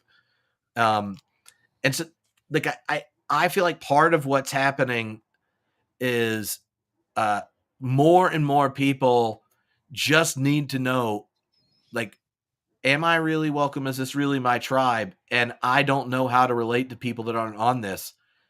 And so what do you do? Like the number of people that could, the lack of clarity within the public statements on congregations is both it leads to silence around those topics in the congregation because they don't want to stir the pot, and not enough clarity to connect with potential new visitors and that kind of thing. God, that depresses me, Trip. I'm just gonna be honest with you because it's basically what it's saying is churches need to pick a side because if you don't, they're gonna look for what side you're on. And if you don't pick a side, they're not gonna come to your church because they don't know where you stand. Yeah. And what and I've said this I was in the New York Times saying this. Politics is the master identity now, right? Mm-hmm. Everything lives downstream of politics. So now we pick our church based on our politics. Well, there's the evidence of it right there. If I'm a liberal person, I'm gonna go look through the church website and see if they're open and affirming. If they are, then I'll go. And if they're not, then I won't go. Like, how do you navigate past that? Because the church who just says, no, we're going to bypass that, like truth over tribe or, like one King Jesus and all that stuff. You know what I mean? It's like, that's not what people want. They want tribe. Tell me what tribe you're with. Tell me who you're for. And then I'll decide if I go to your church or not. It's because it reaffirms what I already believe. Mm-hmm. So basically, pastors have lost the prophetic role. Maybe they never had it. I don't know. Maybe I'm trying to be like overly optimistic here. The role they used to have. which is to speak truth to both sides, to say both parties are wrong on these issues and right on these issues. And the problem is now, so like how if you're a church who tries to be purple, you can't be purple because as soon as you make a decision, that you've basically pushed out a part of your congregation and drawn a part another part in. Like I'm going to write a book on this, by the way. I have there's a book contract that's almost done. Mm-hmm. It's about this idea of like churches and polarization, like religious polarization. And I'm really struggling with how to finish that book well. Like what do I tell pastors and congregations and people? I basically need to tell you, fight your natural urge to be with people like you. Do the hard thing, seek out cognitive dissonance. That is not how we're designed to do. We're designed to be in a tribe of people we agree with. And you have to fundamentally fight against that urge to do what's best for American religion, American democracy, and American society. And I don't know how you get over that hump. Yeah. Well, it's just fascinating to me how more evangelical churches understand that and are clear, and more progressive ones resist acknowledging it and just remain ambiguous and don't talk about important questions that people want to talk about. Mm-hmm. Right? It's like if we can't figure out how to do it. Um, do you know what the correspondence is on? Well, this is a whole nother topic. Never mind. We'll talk about it next time. But here's one of is there data on like how the changes in church attendance and all that kind of stuff if you signal political tribe or not on the left and the right? Oh, I don't My know. like my like frame of reference when I think of the mainline Protestant churches that actually have grown, where I know the clergy, those are the ones that are like very clear, like we're like really into justice and stuff, and like they articulate a clear progressive vision, are invested around it and active about it. The ones that are more, we dodge all the questions people want us to answer because we just want you to enjoy the vibrancy of the Westminster Confession, um, and that kind of thing aren't.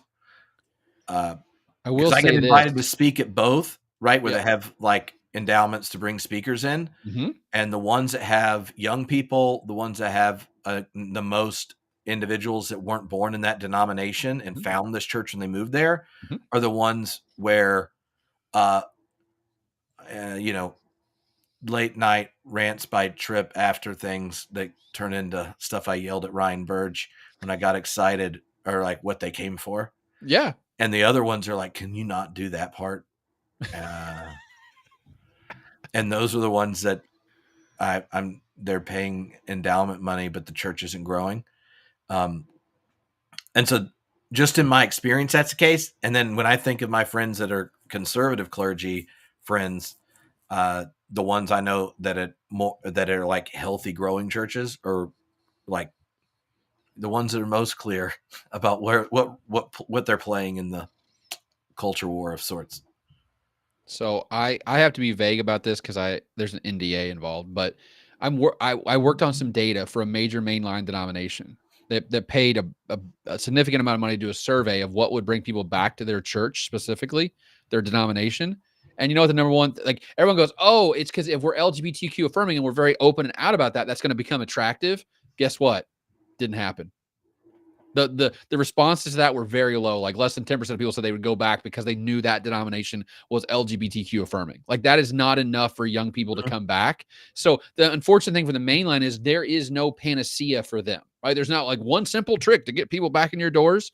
Being open and affirming is not that trick. I can tell you Well, definitively with that. I don't know if it's that as much as if you know everyone you're seeing at worship are in the people you would choose to hang out with anytime, then you're Mm, more likely to hang out with them. You're more likely to volunteer and be engaged in the same justice activities. You're more likely to invite people out for dinner. Like, you know how much you got to get like pre-family approval before you go have like a play date with Trumpsters. Like this, like everyone has to be on board. You got to make sure your kids don't say something that then triggers the homeschooled kids to get you in trouble and have to have awkward conversations, like that kind of stuff.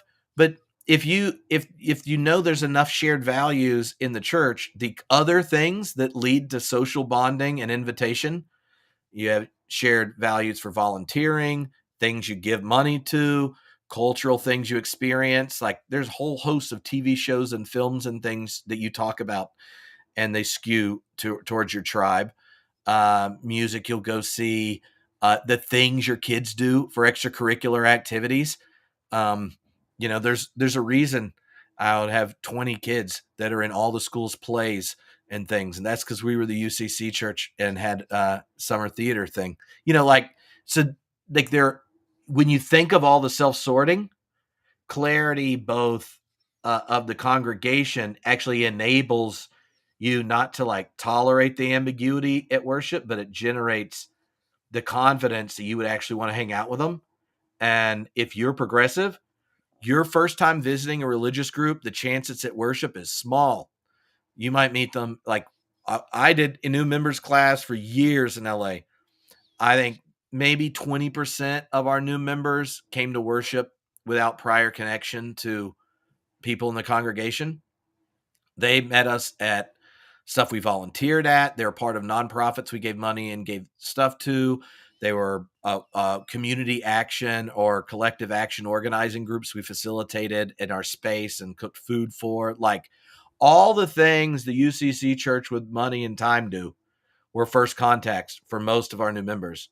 And uh, and I think that's why I was like, part of that clarity leads to the church actually doing the stuff you would not do if you're trying to be ambiguous. The key you said there, those people who have the same value, they like the same things you like, which are your friends. Where you want to go to church, where your friends are. Like that's the great de-churching. I wrote that book with Michael Graham and Jim Davis. Like the big upshot from that book is two things. One, people leave religion for logistical reasons, not theoretical, theological, political reasons. They leave because they moved, they got married or had kids or whatever. The thing that would bring them back, the one through line through that whole book is friends. I'd go because my friends were there. I'd go to make friends. I'd go to, friends. It's about the horizontal stuff. It was like, we asked them, like, would you go back if you had like an epiphany from God? Like, no one said that. Like, it was like, yeah, that really doesn't work for me. They go for practical reasons. And I think that's kind of the problem with religion, though, is like it's self-sorting from the bottom up, not really the top down all the time. Because, liberals are clustering and conservatives are clustering. And that's happening in society, like geographically, but it's also happening in the church because it's a self-selected organization. You don't have to go, you choose to go, and you choose to go to what church you choose to go to for reasons. And those reasons are like-minded people are there. How do you fight that? I don't know, because we're living in a place where there's no more diverse communities. We're all homogenous. And I think that's inherently wrong. It's bad for democracy. It's bad. The way I understand the kingdom is there's going to be Republicans and Democrats in that kingdom, And a lot of them are going to be judged just as equally because they were naive, compliant to the military-industrial complex and all the foreign policy questions that falsify your commitment to a crucified Savior. But, maybe that's what we need. We need more churches that just do prayers of confession, letting everyone know that no matter what did you vote for, they're all part of the foreign policy blob, which is the biggest threat to the coming of the kingdom of God in our lifetime. And there's no part of repentance or performing of identity politics that could wash away the sins of the dead that you are nonchalantly and unexaminedly funding through your tax money. There. You're sounding a little Aaron Bushnell right now, I'm not going to lie. I don't know about Aaron Bushnell. Aaron I know Bushnell's Horace Bushnell, the founder of Boston Personalism in the early 19th century. And Aaron Bushnell's the guy who walked in front of the Israeli embassy in Washington, D.C., set himself on fire and yelled "Free Palestine" as he died. Well, I'm not going to play with fire, but the American church is playing with fire because it doesn't. You see this foreign policy critique is the place where I had this email yesterday from a friend of mine that's he and his family run orphanage and then like help orphans connect with women, sustainable living in Uganda, and they're about to have a war there, which both of our political parties in the blob are funding the setup for a mass war, and they're working to move large numbers of these individuals to other countries. And he was giving me an update, but then was just like, yeah, he's American, but his partner is African, and all of his family is. So he's just like, yeah, I'm probably still going to hell. I'm paying for the reason that I have to escape and no one cares. And I was like, that's good.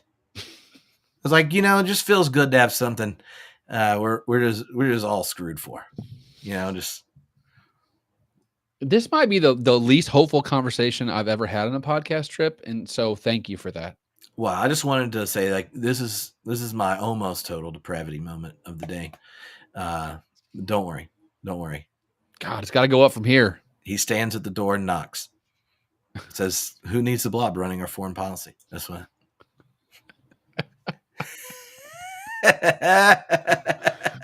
God, we got to end on a light note, man. What's our light note? Oh, Shohei Ohtani hit that first home run in the first spring training game. It was looking good. God, I'm getting pumped about baseball season. In all likelihood, we'll be number one in the West and losing the second round of the playoffs. Get swept by a crappy team like the Diamondbacks. Mm-hmm. Yeah, I think you should. That'd be fantastic. I would love that. But I don't know. And my family, we're debating about what we're going to do with our do we want to go football tickets again at Wake Forest, or do we want to just go get one of those partial season packages for the local minor league baseball team? Because it's 12 minutes, Ryan. So this is, just so you know, next time you fly into my airport, 12 minutes to leave my house and to be walking in to the Greensboro Grasshopper Stadium. Love that. So in the summer, if any of the kids are just chilling and dads, we start texting, no Trump dad. So, because we self-select. Of course. I'm joking. Actually, two of them are, but they're like, you're not even a good Democrat, so you're tolerable because you complain about Biden as much as I do. But good, you can come together on this one point, right? Yeah. Good. Military-industrial complex. But so, we text y'all want to go to the game? Boom. Within 20 minutes, you got a hot dog. Sitting down. Dad's getting credit for watching their children while they play and roll up and down a hill, and you watch a baseball game. I'm just like, that's exciting. That's living right there. Jesus comes back from the dead and baseball season starts. Spring. That's what I'm talking about. I listen, this is the most beautiful time of the year, the next 6 to 8 weeks. Gets warmer, days get longer, school year's almost over, my birthday comes up. It's just victory. Hey, victory to victory, buddy. Ooh, that's what I'm talking about. That is the callback the world needed. And so with that, we'll say bye to y'all until next time. But just remember, look at that long play. Y'all didn't know that.